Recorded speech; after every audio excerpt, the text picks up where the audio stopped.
साथियों आज illustration ribbon में देखेंगे कि किस प्रकार से हमें पिक्चर इंसर्ट करना है। तो सबसे पहले आपको पिक्चर ऑप्शन पे क्लिक करना है। देखें जैसे पिक्चर ऑप्शन पे क्लिक करेंगे, यहाँ पर आपके सामने दो ऑप्शन दिख रहा है, this device and online pictures.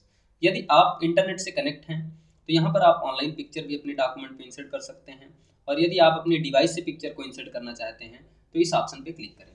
तो आइए यहाँ पर हम अपनी डिवाइस से अपनी पिक्चर को इंसर्ट करके देखते हैं। तो सबसे पहला काम है कि आप अपने दिस डिवाइस ऑप्शन पे क्लिक करें। जैसे ही दिस डिवाइस ऑप्शन पे क्लिक करेंगे साथियों, आपके सामने देखें कि जो आपके फोल्डर में सेव इमेज होगी वह इमेज आपके सामने ओपन हो जाएगी कि आप उस फोल्डर को ओपन करें जहां पर आप इमेज को सेव करके रखे हुए हैं। तो मैंने कुछ फ्लावर्स की इमेज रखी हुई है यहाँ पे, तो मैं एक फ्लावर की इमेज को इंसर्ट करता हूँ साथियों। तो सबसे पहले आप उस फ्लावर की इमेज को सिलेक्ट करना, या फिर आप अपनी जो भी पिक्चर रखे हुए उस इमेज को आप सिलेक्ट कर रखेंगे और उसके बाद में इंसर्ट पे क्लिक कर देंगे। जैसे ही इंसर्ट करेंगे आपके डॉक्यूमेंट में वह इमेज इंसर्ट होकर के आ जाएगी। अब इस इमेज को यदि आपको रिसाइज करना है या क्रॉप करना है तो आप देखें कि जैसे ही हम अपनी इमेज पे क्लिक करते हैं, देखिए जैसे इमेज पे क्लिक करते हैं साथियों, वैसे ही आपके डॉक्यूमेंट में एक देखें यहाँ पर कि पिक्चर फॉर्मेट का एक टैब खुल करके आता है। और इस पिक्चर फॉर्मेट में यदि मुझे अपनी पिक्चर्स में कोई करेक्शन करना है, जैसे बैकग्राउंड को रिमूव करना है, या फिर हमें इसमें जो है कॉन्ट्रास्ट या ब्राइटनेस को कम ज़्यादा करना है, या हमारी पिक्चर के कलर को चेंज करना है, या हमारी पिक्चर को कंप्रेस करना है, पिक्चर चेंज करना है, उसके साथ साथ में यहाँ पर देखें कि हमारी पिक्चर की स्टाइल कैसी होनी चाहिए। जैसे अभी यहाँ पर मैं पिक्चर की एक स्टाइल में यहाँ पर देखें, मैं पिक्चर को जो है ऐसे ओवल ब्लैक में यहाँ पर क्या करता हूँ, पिक्चर की स्टाइल को रख देता हूँ। और उसके साथ साथ यदि आपकी पिक्चर को जो है छोटी और बड़ी करना है, यानी कि अपनी पिक्चर को यदि आप रिसाइज करना चाहते हैं, तो साथियों यहाँ पर देखें आपके सामने हाइट और विड्थ के ऑप्शन भी दिख रहे हैं। तो मैं यहाँ पर पिक्चर को यहाँ पर रिसाइज करके देखता हूँ। तो सबसे पहले आप अपनी पिक्चर को क्या करके रखें, सिलेक्ट करके रखें, और पिक्चर सिलेक्ट करने के बाद में देखें अभी यहाँ पर मैंने स्टाइल्स का उपयोग किया था। अगर स्टाइल्स में मुझे अपनी स्टाइल्स चेंज करना है तो स्टाइल्स को चेंज कर सकते हैं। उसके साथ साथ में यदि पिक्चर को साइज में क्या करना है, बड़ा करना है, तो यहाँ पर देखें मैं जैसे जैसे यहाँ पर हाइट में और विड्थ में देखें, यहाँ पर जैसे ही हम पिक्चर की साइज पे क्लिक कर रहे हैं वैसे हमारी पिक्चर की साइज क्या हो जा रही है, बढ़ती जा रही है।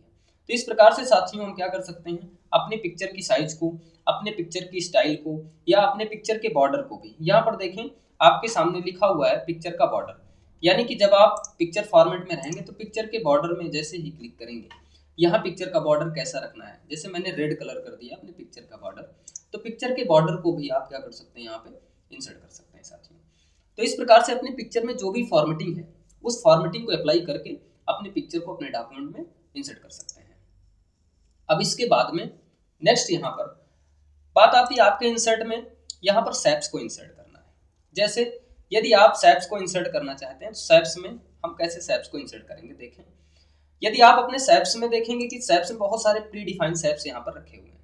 यहाँ पर देखें आप अपनी आवश्यकता अनुसार जिस सैप्स की नीड है, जिस आकृति की नीड है, आप उस आकृति को यहाँ पर सिलेक्ट करें। जैसे मैंने अपनी एक सैप्स को क्या कर लिया, सिलेक्ट कर लिया। चलिए कोई एक आकृति हम यहाँ पर सिलेक्ट कर रहे हैं, जैसे मैंने इस आकृति को सिलेक्ट कर लिया। अब उसके बाद साथियों अगर मुझे इसको इंसर्ट करना है तो मैं अपने डॉक्यूमेंट में आऊँगा, और डॉक्यूमेंट में मुझे जहाँ इंसर्ट करना होगा मैं वहीं पर इसको ऐसे ड्रैग करूँगा।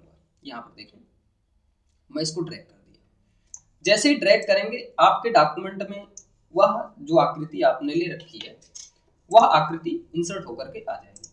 और यदि आप इस सैप्स में कुछ फॉर्मेटिंग करना चाहते हैं, देखें जैसे ही सैप्स पर क्लिक कर रहे हैं ना, वैसे हमारे डॉक्यूमेंट में फिर से वही चीज़, यानी कि एक सैप्स फॉर्मेट का यहाँ पर देखें ऑप्शन ओपन होकर के आ रहा है। देखिए यहाँ पर सैप्स का फॉर्मेट हमारा ओपन होकर के आ रहा है। तो जब आप सैप्स फॉर्मेट पर क्लिक करेंगे तो हमारे सैप्स में होने वाले जितने परिवर्तन हैं, जैसे हमारे सैप्स में अगर आउटलाइन चेंज करना है तो यहाँ पर हम आउटलाइन को चेंज कर सकते हैं, यानी कि फिल अगर करना है फिल को हम कर रहे हैं। दूसरी चीज़ आउटलाइन चेंज करना है तो यहाँ पर हम देखिए आउटलाइन को भी क्या करने वाले हैं, चेंज करने वाले हैं। तो आउटलाइन में देखें अगर हमें आउटलाइन को किसी दूसरे कलर में रखना है तो जैसे हम आउटलाइन पे क्लिक करेंगे हमारे सैप्स की जो आउटलाइन होगी वह भी परिवर्तित होकर के आ जाएगी। तो इस प्रकार से अगर अपनी सैप्स में कुछ परिवर्तन करना चाहते हैं तो हम अपनी सैप्स में क्या कर सकते हैं, परिवर्तन आराम से कर सकते हैं। और उसके साथ साथ इसमें डायलॉग बॉक्स भी हैं, यानी कि डायलॉग बॉक्स लॉन्चर से भी हम इसमें अपने सैप्स में परिवर्तन देखेंगे और परिवर्तन करके भी देख सकते हैं कि यदि मुझे सैप्स की साइज़ को छोटी बड़ी करनी है यहाँ पर आपके सामने, यहाँ पर देखेंगे कि आपके सामने लिखा हुआ है ना। यहाँ पर साइज में देखें, यहाँ पर साइज ऑप्शन लिखा हुआ है, तो साइज में हम जा करके अपनी हाइट और विड्थ दोनों को कम ज़्यादा कर सकते हैं। तो इस प्रकार से अपने शेप्स में भी फॉर्मेटिंग कर सकते हैं। नेक्स्ट, इसके बाद में बात आती है साथियों, यहाँ पर आपके सामने लिखा हुआ है जो मेन चीज़ें हैं उसमें आपका स्मार्ट आर्ट है और चार्ट है, उसके बारे में हम चर्चा कर दे रहे हैं। आइए, सबसे पहला काम है यहाँ पर आपको अपने डॉक्यूमेंट में जहाँ पर आपको स्मार्ट आर्ट इंसर्ट करना। जैसे मैं अपने डॉक्यूमेंट में कहीं पर भी स्मार्ट आर्ट इंसर्ट कर दे रहा हूँ। जैसे इंटर करके मैं नीचे आता हूँ और इसमें स्मार्ट आर्ट पर क्लिक करता हूँ। यहाँ पर देखिए, जैसे स्मार्ट आर्ट का उपयोग क्यों किया जाता है, स्मार्ट आर्ट का उपयोग इसलिए किया जाता है कि जैसे कुछ चीज़ें अगर मुझे प्रीडिफाइन रूप से अगर कुछ बनानी है तो हमें उसकी जो लिस्ट तैयार करनी है, या फिर कोई आर्ट्स बनाना है तो हमको उसमें कुछ शेप्स की जरूरत ना पड़े। वो प्रीडिफाइंड शेप्स होती हैं जिसमें मैं अपने किसी भी कंटेंट को बेहतर तरीके से ग्राफिक्स के रूप में प्रेजेंट कर सकता हूँ। तो यहाँ पर देखें बहुत सारे हमारे स्मार्ट आर्ट्स की जो स्टाइल्स हैं वो खुल करके आई हैं। जैसे लिस्ट के रूप में बना सकते हैं, प्रोसेस के रूप में बना सकते हैं, एक साइकिल के रूप में बना सकते हैं। यहाँ पर हेरसी दिया गया है, रिलेशंस दिया है, मैट्रिक्स दिया है, पिरामिड दिया है। तो आप ये सभी शेप्स का उपयोग करके, यानी कि ये सभी स्मार्ट ग्राफिक्स का उपयोग करके आप अपने कंटेंट को प्रेजेंट कर सकते हैं। तो यहाँ पर देखें मैं किसी एक कंटेंट को लेकर के दिखाता हूँ आपको। जैसे मैंने एक लिस्ट का ले लिया है साथियों। अब लिस्ट में मुझे कोई एक लिस्ट बनानी है। चलिए, जैसे मैं यहाँ पर एक लिस्ट का जो भी आपका शेप्स है उसको इंसर्ट करता हूँ और उसके बाद में मैं इसको इंसर्ट करके देखता हूँ। यहाँ पर देखें मैं इसको जो है जूम आउट करता हूँ। यहाँ पर जैसे ही मैंने क्या किया, शेप्स को इंसर्ट किया, यहाँ पर एक प्री डिफाइंड शेप्स आपकी बन करके आ गई है। देखिए यहाँ पर पहले से ही बनी हुई एक पिक्चर जो है आपके सामने, यानी कि जो हमारा ग्राफिक्स है, यहाँ पर देखें आप, यहाँ पर तो आपका एक फॉर्मेट तैयार होकर के आ चुका है। मैं थोड़ा सा ग्राफिक्स को जो है आपको एडजस्ट कर देता हूँ ताकि आपको अच्छे तरीके से दिखाई दे। यहाँ पर तो देखिए, अगर मुझे इसमें कुछ कंटेंट को प्रेजेंट करना है तो जैसे मैंने लिख दिया यहाँ पे मेमोरी लिख दिया, मैं क्या क्या पढ़ाने वाला हूँ, है ना। जैसे मैंने लिख दिया मेमोरी लिख दिया, मेमोरी लिख दिया। उसके साथ साथ में मैं यहाँ पर इनपुट आउटपुट डिवाइस पढ़ाने वाला हूँ, इनपुट, है ना। यहाँ पर मैं नेक्स्ट वाले में कर देता हूँ आउटपुट। तो इस तरीके से आप अपने स्मार्ट आर्ट का उपयोग करके अपने कंटेंट को प्रेजेंट कर सकते हैं। तो साथियों, इसमें सबसे पहले मैं अब दिखाता हूँ चार्ट को कैसे इंसर्ट करना है। देखिए आपके सामने जो चार्ट ऑप्शन आपके सामने दिखाई दे रहा है, तो चार्ट में जैसे ही आप क्लिक करेंगे, देखिए यहाँ पर साथियों जब चार्ट पर क्लिक करेंगे तो आपके सामने एक चार्ट की विंडो खुल करके आएगी। देखिए बहुत सारे चार्ट्स आपके सामने दिखाई दे रहे हैं। रिसेंट है ना। यहाँ पे column chart, line, by, bar, area, ये सब चार्ट के एक प्रकार हैं। इसमें से पूछा भी जाता है क्वेश्चन कि आपके एमएस वर्ड में निम्नलिखित में से बताइए कौन सा एक जो है आपका एक वैलिड चार्ट टाइप है। तो आपको याद रखना है और इसको नोट भी कर लेना है अपने नोट्स में कि ये चार्ट के प्रकार इतने होते हैं आपके और कौन कौन से चार्ट होते हैं, ये भी याद रखना है। अब यहाँ पर मैं एक चार्ट इंसर्ट करके दिखाता हूँ आपको। चलिए, तो चार्ट इंसर्ट करने के लिए मेरे पास कुछ डेटा होना चाहिए, कंटेंट होना चाहिए, तभी चार्ट इंसर्ट कर पाएंगे। तो यहाँ पर मैंने एक टेबल ले रखी है और इस टेबल में जो है मैं कुछ कंटेंट ऐड करता हूँ। अब मुझे टोटल करना है ना, तो टोटल में आगे तो मैं आपको टेबल लेआउट में से भी बता सकता हूँ कि टेबल लेआउट में अपने फार्मूले का उपयोग करके हम लोग टोटल कर सकते हैं। देखिए जैसे ही हम टेबल लेआउट में आएंगे और यहाँ पर अपने सामने फार्मूला लिखा हुआ है, यदि मुझे फार्मूले में देखना है कि जैसे यहाँ पर आपके सामने यहाँ पर ला देता हूँ। देखिए फार्मूले में मुझे सम लेफ्ट दिख रहा है, तो अपने टेबल में कैसे कैलकुलेट करना है। देखिए तो यहाँ पर मैंने क्या रखा है, सम लेफ्ट, यानी कि जो हमारा सम माने जोड़ कर देगा। ये एक फंक्शन है आपका, सम का मतलब जोड़ देगा, और उसके बाद कौन सी किस तरफ की वैल्यू को जोड़ेगा, ये लेफ्ट साइड की वैल्यू को।